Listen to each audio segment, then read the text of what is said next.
आशा करता हूँ आप सब अच्छे हैं और अच्छे से पढ़ रहे हैं। चलिए अपने पास तो डिजीज़ सीरीज चल रही है, यानी बीमारियों से जुड़ी हम पूरे हर चैप्टर की अलग-अलग बीमारियाँ पढ़ते जा रहे हैं। तो आज हम करेंगे पाचन तंत्र से जुड़ी बीमारियाँ, यानी डाइजेशन सिस्टम से जुड़ी हुई डिजीज़। अपने पास है सबसे पहले है हाइपोग्लाइसीमिया। हाइपोग्लाइसीमिया क्या है? हाइपो रूट वर्ड है, वो हमेशा दर्शाता है कमी को। ग्लाइसीमिया रूट वर्ड हमेशा क्या होता है? ग्लूकोज के लिए लिखता है। तो हाइपोग्लाइसीमिया से साफ स्पष्ट होता है कि रक्त के अंदर ग्लूकोज की कमी हो जाना। इसके क्या मेनली दो कारण होते हैं। एक तो कारण ये होता है कि कोई डायबिटीज़ पेशेंट है और वो क्या है, डायबिटीज़ को कंट्रोल करने के लिए उसका शुगर बढ़ जाता है, तो उसके लिए वो क्या करता है, इंसुलिन का प्रयोग करता है। इंसुलिन के इंजेक्शन को कभी कभी वो अधिक मात्रा में ले लेता है, जिसके कारण होगा क्या, उसके अंदर जो ग्लूकोज चाहिए था उतना भी नहीं बचेगा। और इंसुलिन का काम क्या है? ग्लूकोज को ग्लाइकोजन में बदलना। ग्लूकोज को ग्लाइकोजन में बदलना। ग्लूकोज क्या है? इंस्टेंट पावर ऑफ एनर्जी, तुरंत मिलने वाली ऊर्जा। और ग्लाइकोजन क्या है? Stored energy. जब क्या तुरंत मिलने वाली ऊर्जा ऊर्जा को संचित ऊर्जा में बदल देगा, तो क्या होगा, उस व्यक्ति के लिए चलने फिरने के लिए ऊर्जा की कमी हो जाएगी, तो उसके ब्लड में ग्लूकोज की कमी हो जाएगी। ग्लूकोज ही शुगर कहलाता है। तो वो व्यक्ति क्या है, हाइपोग्लाइसीमिया तब होने का कारण है। दूसरा कारण यह है कि व्यक्ति बहुत कम शुगर का प्रयोग करता है, शुगर ना के बराबर ही लेता हो, तब भी क्या आने वाले समय में शुगर की कमी हो सकती है। अब हाइपोग्लाइसीमिया जब हो जाता है तो उससे होती क्या सिचुएशन है, जब व्यक्ति के अंदर ग्लूकोज की कमी हो जाती है तो उसकी आंखें अधिकतर लाल हो जाती है और क्या है, वो मूर्छित भी हो सकता है, यानी क्या है, चक्कर खा के गिर भी सकता है। क्यों? क्योंकि ग्लूकोज हमें एनर्जी प्रदान करता है, और जब एनर्जी प्रदान करने वाला ही कोई वस्तु हमारे शरीर में नहीं रहेगी तो थका हारा क्या करेगा, वो मूर्छित हो जाएगा। आगे दूसरी हम इसके लक्षण क्या है जो हमने बात कर ली है। अब देखिए हम दूसरी डिजीज के बारे में बात कर रहे हैं, पेप्टिक अल्सर। देखिए अल्सर कई प्रकार का है। अगर ये छाले माउथ में हो जाए तो उसे माउथ अल्सर बोलते हैं, ठीक है। और यही छाले जब क्या आमाशय स्टमक में हो जाए तो उसे क्या बोलते हैं, पेप्टिक अल्सर बोलते हैं। पेप्टिक अल्सर के क्या मुख्यतः क्या है, विशेषज्ञों ने दो कारण बताए हैं। नंबर एक कारण ये बताया है कि अमाशय के अंदर ऑक्जेंटिक सेल के द्वारा जो है, ऑक्जेंटिक सेल के द्वारा HCl जो रिलीज किया जाता है। अब वो HCl रिलीज किया जाता है, वो HCl की क्या है, कमी हो जाने के कारण अगर वो कम रिलीज हुआ है, HCl का काम क्या है, बाह्य बैक्टीरिया वायरस वगैरह को किल करना, इनको नष्ट करना और उत्प्रेरक के रूप में कार्य करना। जब HCl कम रिलीज होगा तो संक्रमण का खतरा ज्यादा रहता है। क्यों? क्योंकि सुरक्षा तंत्र के रूप में HCl यूज हो रहा है, वही कम रिलीज हो रहा है। तो इस दौरान क्या होता है, एक बैक्टीरिया होता है, उसका नाम H पाइलोरी बोलते हैं या हेलिकोबैक्टर, हेलिकोबैक्टर बोलते हैं। हेलिकोबैक्टर पाइलोरी नामक बैक्टीरिया होता है जो मिश्रित भोजन में मिश्रित होकर के अमाशय में चला जाता है और व्यक्ति के अमाशय में इन्फेक्शन पैदा कर देता है, जिससे छाले बन जाते हैं। और दूसरा कारण एक्सपर्ट्स क्या बताते हैं, दूसरा कारण एक्सपर्ट्स का बताने का ये है कि देखो, जब क्या है HCl की मात्रा ही ज़्यादा हो जाए तो HCl वैसे ही क्या है, बहुत ज़्यादा एसिडिक है, और जब ये क्या होता है, म्यूकस वगैरह या म्यूकस जो म्यूकस लेयर जो वगैरह है, ये क्या काम करना बंद कर दे, तो क्या होता है, HCl से ही छाले हो जाते हैं। ठीक है, तो पेप्टिक अल्सर के दो कारण हैं, ये आप देख सकते हैं, एक नॉर्मल स्टमक है और दूसरा क्या है, पेप्टिक अल्सर वाला। छाले जैसे माउथ में हो जाते हैं वैसे ही क्या पेट में, पेप्टिक अल्सर को पेट के छाले भी कहा जाता है, इस चीज का ध्यान रखिए। आगे हम बात करें गोल स्टोन यानी पित्त की पथरी। तो पित्त की पथरी होती कहाँ है? सबसे पहले देखा जाए तो गॉल ब्लैडर में होती है, जहां क्या होता है, जहां पर पित्त स्टोर होता है। रिलीज कौन करता है इसको, बाइल जूस को रिलीज कौन करता है, लीवर। तो स्टोर कहां होता है, गॉल ब्लैडर के अंदर, यानी पित्त रस को स्त्रावित यकृत के द्वारा किया जाता है। परंतु यही पित्त जो संचित होता है वो कहाँ होता है, पित्ताशय के अंदर होता है।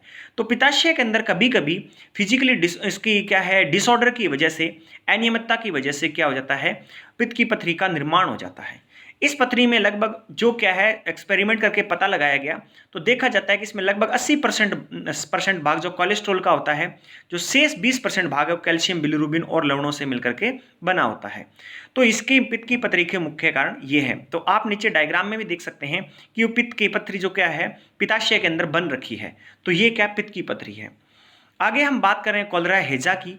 जो हेजा, इसे एशिया की महामारी के नाम से ही जाना जाता है। यह एक जीवाणुजनित बीमारी है, इतना ध्यान रखिए, यानी ये बैक्टीरियल डिजीज है। और उस बैक्टीरिया का नाम क्या है, उस बैक्टीरिया का नाम है वाइब्रियो कोलेरी, वाइब्रियो कोलेरी, वाइब्रो वाब्रियो कोलेरी कहते हैं उस बैक्टीरिया का नाम। इस बैक्टीरिया का नाम बहुत ही इंपॉर्टेंट है, ध्यान रखिए। और कभी एक महामारी हुआ करती थी। इस जीवाणु के संक्रमण से क्या है, जो जो इंटेस्टाइन्स वगैरह है उनके अंदर क्या स्वेलिंग आ जाती है। अधिकतर क्या लार्ज इंटेस्टाइन, बड़ी आंत में क्या सूजन आ जाती है, और व्यक्ति को क्या पैचेस वगैरह लगने शुरू हो जाते हैं, डायरिया वगैरह यानी दस्त लगने शुरू हो जाते हैं। इसका मुख्य कारण है दूषित जल और भोजन। दूषित जल और भोजन को ग्रहण करने से क्या होता है ये। अब देखो, कई बार हम सोचते क्या है कि जो कुओं से या हमारे पास धरती से हैंडपंप से निकाला जाने वाला जल शुद्ध होता है। वास्तव में देखा जाए तो सबसे पहले जो हैजा फैलने का जो कारण था, वो कारण ही क्या था, जो हैंडपंप से निकाला गया पानी, क्योंकि उसके पास एक सीवेज, जो क्या सीवरेज वगैरह होते हैं ना, वो भी गुजरता था, तो पानी मिक्स हो जाता था उससे, तो उसकी वजह से लोग बहुत ज़्यादा ग्रसित हो जाते थे। तो ये हैजा ही ध्यान रखिए, कभी एक महामारी हुआ करता था, परंतु आजकल नॉर्मल है। अब देखिए, ये आपके पास यहाँ पर दिखाया गया पूरा डायग्राम में कैसे इन्फेक्शन हो रहा है, कैसे नहीं हो रहा है। वाटर, गंदा पानी वगैरह यूज़ करने से, गंदा भोजन खाने से ये चीज़ होती है।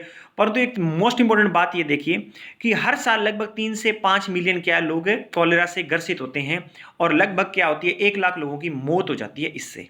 ठीक है, जो अभी तक हमारे पास कोविड-19 से भी नहीं हुई है। आगे हम बात कर रहे हैं जॉन्डिस पीलिया। वास्तव में पीलिया क्या होता है, पीलिया क्या, जो रेड ब्लड सेल्स हैं उनके अंदर जो क्या है हीमोग्लोबिन है, जो डेड आरबीसी होती है उनके अंदर हीमोग्लोबिन प्रेजेंट होता है। हीमोग्लोबिन से किसका, हीमोग्लोबिन का जब विखंडन होता है यानी ब्रेकडाउन होता है जब हीमोग्लोबिन का, तो बिलिरुबिन का निर्माण होता है। और उसकी वजह से कभी कभी क्या डिसऑर्डर की वजह से, या हमारे पास लीवर के फंक्शन सही से न कर पाने की वजह से, या लीवर में संक्रमण होने की वजह से होता क्या है, बिलिरुबिन की अतिरिक्त मात्रा रिलीज हो जाती है और उसको पुनः अवशोषित करने की क्षमता लीवर में नहीं रहती है। तो जिसकी वजह से रक्त के अंदर बिलिरुबिन की मात्रा अधिक हो जाती है, और बिलिरुबिन होता है येलो कलर का। तो जिसकी वजह से क्या है, पूरी की पूरी बॉडी क्या हो जाती है, पीली पीली सी नजर आने लग जाती है। तो इस वजह से क्या पीलिया हो जाता है। इसमें क्या है, मेन ये जुड़ी हुई किससे है, ये है लीवर से जुड़ी हुई डिजीज है। ठीक है, और किसी और वजह से भी हो सकता है पीलिया, जरूरी नहीं है कि हमारे पास डायरेक्ट, किसी बीमारी के अलावा और वजह से भी हो सकता है। क्या है, इसके कारण है कि बुरी दवा वगैरह दवा का बुरा असर हो जाना, तब भी क्या पीलिया। और आपने एक चीज ये भी सुनी होगी कि आजकल इतनी ज्यादा गर्मी चल रही है। अगर ये क्या मैंने सुनी हुई बात है, मैं आपको थोड़ा सा शेयर कर लेता हूँ पर्सनल एक्सपीरियंस, फिर भी आप लोग देख लेना क्या सच्ची है झूठी है। दादी माँ वगैरह बताते रहते हैं कि जब क्या बहुत ज्यादा गर्मी होती है और उस समय अगर आप रजाई ओढ़ करके सोते हैं तो आपको पीलिया होने का खतरा ज्यादा रहता है। तो ये भी क्या जॉन्डिस का कारण है। ये देखिए, आंखें वगैरह पीली हो जाती है पूरी तरह, और क्या शरीर भी पीला पड़ना शुरू हो जाता है। आगे हम बात कर रहे हैं अपेंडिसाइटिस। देखिए, अपेंडिक्स हम बात पढ़ चुके हैं, अगर किसी ने नहीं पढ़ा तो आपको ऑलमोस्ट आप पढ़ चुके होंगे, डाइजेशन के हम सारे पार्ट पढ़ चुके हैं। अगर किसी ने नहीं पढ़ा तो एप्लीकेशन पे पढ़ा हुआ है, आप उसको वहां से जाकर के देख सकते हैं। अपेंडिक्स वास्तव में क्या होती है, राइट हैंड साइड में होती है, और ये लार्ज इंटेस्टाइन यानी बड़ी आंत का भाग होता है। बड़ी आंत का 3 पार्ट होते हैं, सीकम, कॉलन और रेक्टम। जो सीकम पार्ट होता है बड़ी आंत का, वो सबसे छोटा पार्ट होता है, और उस पार्ट के साथ में क्या है, अपेंडिक्स जुड़ी होती है। ये वास्तव में पहले कच्चा भोजन को क्या है पचाने के लायक काम आती थी। पशुओं में आज भी ऐसे अंधनाल भी बोला जाता है सीकम को। ठीक है, तो अब व्यक्ति मनुष्य का पका हुआ भोजन खाना आरंभ कर दिया है, तो इसका नाम मात्र के बराबर यूज हो चुका है। तो अब इसे क्या है, अपशिष्ट अंग भी बोला जाता है। ठीक है, अपशिष्ट अंग, रेजिडुअल बॉडी या रेजिडुअल ऑर्गन, ऐसा अंग जिसको क्या है अगर किसी शरीर से बाहर निकाल दिया जाए तो शरीर के किसी भी प्रकार का कोई भी प्रभाव नहीं पड़ता, पाचन पे भी कोई प्रभाव अब नहीं पड़ेगा। तो अब होता क्या है, अपेंडिक्स हर कोई व्यक्ति निकलवाता नहीं है।